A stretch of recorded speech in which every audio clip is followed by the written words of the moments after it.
Welcome back to the channel, ladies and gentlemen. Been a while, like a week or something, maybe. I've got a D&D video here for you guys today, Dungeons and Dragons, yes. I made a video similar to this about nearly 2 years ago now, about how to create a D&D character that you enjoy playing. And I've been playing D&D a bit longer now, and I feel like I want to just make an updated video and kind of talk about more stuff I've learned when I build characters. If you want to check out more D&D videos, check out the link in the description to the playlist. But let's jump into it. Let me just start this by saying that this is D&D. You don't have to take everything I say here too seriously. You don't have to constrict yourself to any real guidelines for building a character. You do you. This is sort of to just help maybe guide you in a direction to where it can be a little more enjoyable for your experience. Now, the first thing I want to talk about when building a D&D character is build your character for your DM's world. Now, what do I mean by this? I mean, your DM comes to you, hey man, I'm starting a campaign. They'll probably tell you about the world, how the world works, what the plot of the story is. Ask them about the towns, the cities, organizations, technology of the world, so that the character you want to create actually fits into their world. If you were playing a campaign, let's say on the Sword Coast, or in some small medieval fantasy town, races maybe like a Warforged probably won't fit in the best there. It all depends on the DM, of course. But ask about what are type of races in the area. Is it primarily elves, dwarves, humans? If your character's race doesn't really fit into the area, ask about where they could potentially come from. Get a bit of knowledge on that area, so then that can all build onto a character. If you were playing a race that's not really familiar with the area, not seen too often, can be a nice campfire story to talk about your homeland. Kind of going on that last point, build a backstory for your character. Give them some sort of lore, something that's driving them to do what they're doing. Whether they be a stone cold serious character or a bit of a goofy fella, there needs to be something there that kind of pushes your character along your DM's story. Maybe they're out looking for a way to bring back a lost loved one. Maybe they're searching for fortune, fame. Maybe they are trying to find themselves spiritually. Have a goal in mind for your character. It really brings a lot of life to the table. It helps you get invested in your character, adds a bit of that role play for you, and it gives extra stuff for your DM to work with in their story. If your character has no goals, no ambitions, no real story to them, it'll be kind of hard to get invested with the rest of the party who maybe do have a story, do have a goal in the end, and it might impact your ability to roleplay. Next thing is, when selecting a character race, have an idea of what type of class you want to be. The great thing about D&D is that you can kind of do whatever you want. You can play any race, any class, and make it all work. But there's definitely races in D&D that sort of fit a certain vibe. With different sort of ability score improvements being added to each race, it can kind of make it a little more easier to kind of fall into a class. For example, races like Goliaths are well suited to classes like Barbarian or Fighter, with their traits such as Little Giant, which allows them to be proficient in the athletics skill and count as one size larger when determining what they can carry, what they can push, what they can pull, and also Stone's Endurance, which allows them to use a reaction to roll a d12 plus their Constitution modifier and reduce damage by that total. So really makes them a good choice for, let's say, a Barbarian, someone who's going to stand there and soak up a lot of damage, who's going to be really good with their strength, hitting hard, being able to lift heavy things, do sort of the manual labor. But then you have other races that sort of fit everything. Half-elves are very good to be kind of whatever, getting a +2 to charisma, so very good if you want to play like a warlock or a bard. Also getting a bunch of other stuff like dark vision, fey ancestry, skill versatility, and being able to speak common, English, and another language of your English. And being able to speak common, elvish, and another language of your choice. I really like half-elves. I really enjoy playing them. Haven't got too much of a chance, but I used to play a half-elven rogue who I really enjoyed playing. So when picking your race, kind of look at sort of advantages they get, see if they fall into a certain class really well. Might add just a bit more enjoyment being able to be really good at something your race is picked for. But again, this is D&D.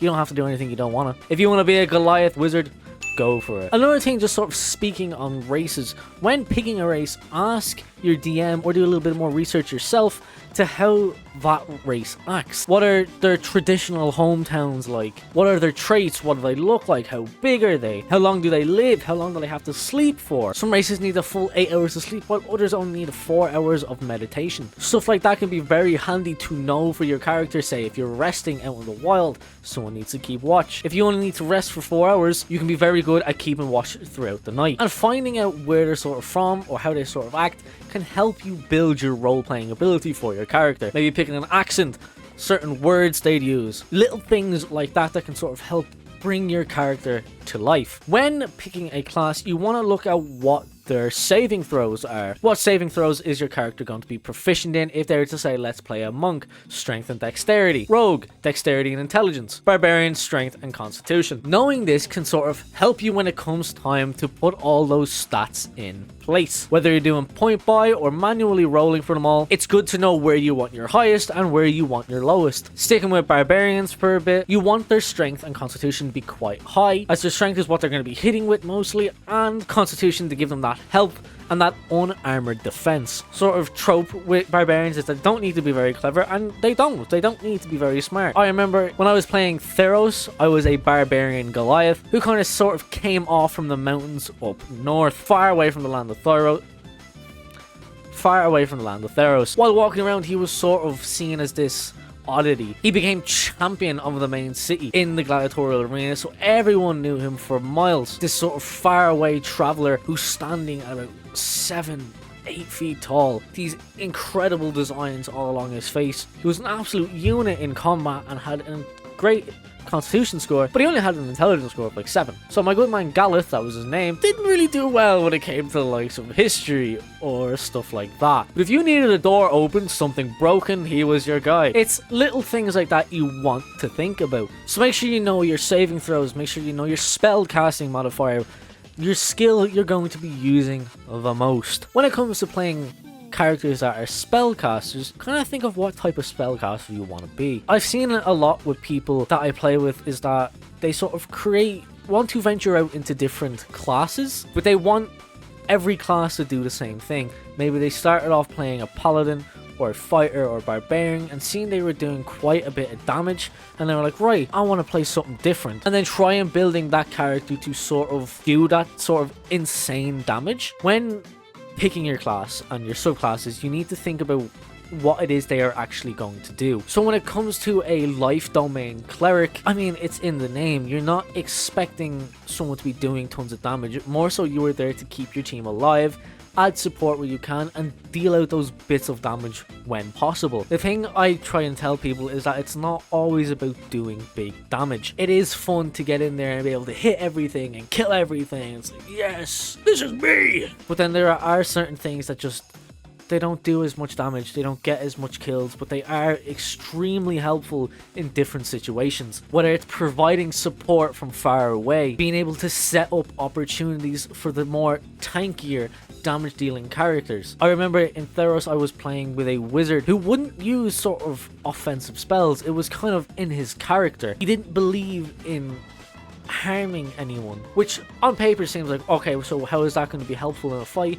Well, he would use sort of little things that wouldn't directly harm anyone, but would leave massive opportunities for me to get in there and do a bit of damage. Casting grease, ensnaring people in spider webs, casting bane on people, giving us advantage. Think of it like Overwatch or Marvel Rivals. Are you going to play a tank? Are you going to play a DPS? Are you going to play a support? And when the time comes to it, every team is going to need a support at one stage. So it's little things that make sense like that, to me anyway, that you want to think of when you're making a character. If you're a barbarian, yes, you are going to be doing a ton of damage, but if you want to play a bard, yeah, there is opportunities to do quite a bit of damage there, but there's also many more opportunities to sort of help people out, pull teammates out of a bad situation. It's not always just about going for the big damage. And then the last thing I'll probably say here today is that when the sessions start, when the campaign starts, try keep in mind who your character is, what your character knows, what your character has done. Speaking from a personal DM preference, I quite like it when characters are adventurous, maybe I guess you could even say a little bit naive, a little bit stupid. Do what your character would do. And now I don't mean if your character is very boastful about themselves, very proud of themselves, don't interrupt people's moments, don't do that sort of stuff because it's what my character would do. But if you are, say, in a dungeon and your DM's talking about the area, maybe there's a glowing crystal skull, maybe, or a glowing statue, something along that lines that has sort of a eerie aura to it. You as a player might know, okay, if I go and I touch that, that's probably cursed. Something bad might happen. But does your character know? Try get into the mind of your character. Think about it in a real life situation. You see something that's glowing. That's within touching range. Boop. Now, again, a negative effect might happen, but it's stuff like that that brings life to campaigns. If everyone was playing the campaign too safely and not interacting with the little things your DM was putting in there, it wouldn't very feel like you're playing a character. It'd more so be you're playing just a board game. And I guess that's kind of what it is. It is a tabletop RPG.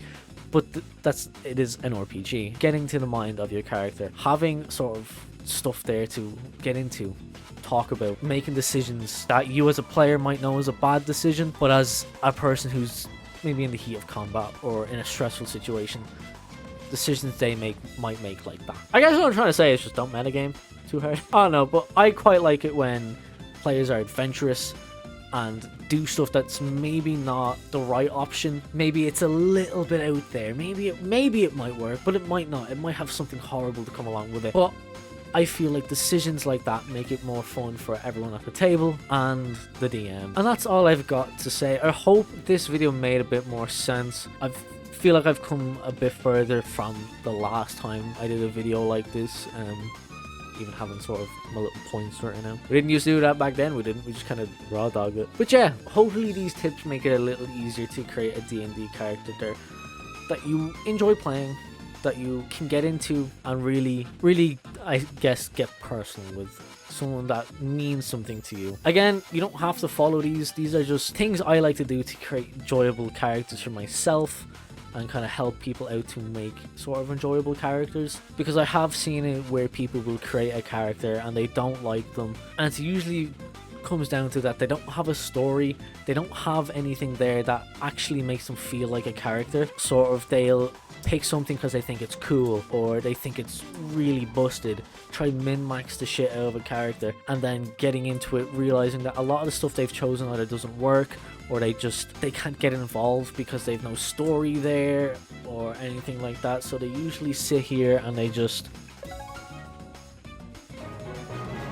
and I feel like it's those stuff you kind of got to think about when getting into playing D&D, and building a character is the fun of it comes from the role play. It comes from the fact that you're going to get to escape your everyday life. Pretty much, you get to get into the mind of this character, have a story there, something you can feel, something you can interact with. And maybe that's just me, but I really enjoy a good story, and I enjoy a good character, and I feel like, to me, that's what really brings the best for D&D for me, is when my character or players I am DMing for have a good story and they have goals, ambitions, flaws, motivations. I really like that. So I hope this video kind of helps you in guiding you to building a good character. But I will leave this video here. If you are interested in D&D videos, hit that like button, check out the playlist below, and if you want to hear more about the world of Britannia, my D&D homebrew world, either check me out on Bluesky, Instagram, or keep an eye out for the videos. If you enjoy any of the D&D artwork I post on Bluesky or my Instagram, and you want a sick metal poster, check out the display linked in the description. Always running sales over there, either free shipping or 50% off, stuff like that. Kind of nuts, so do check that out as well. But yeah, have a good day. I love you. Stay safe.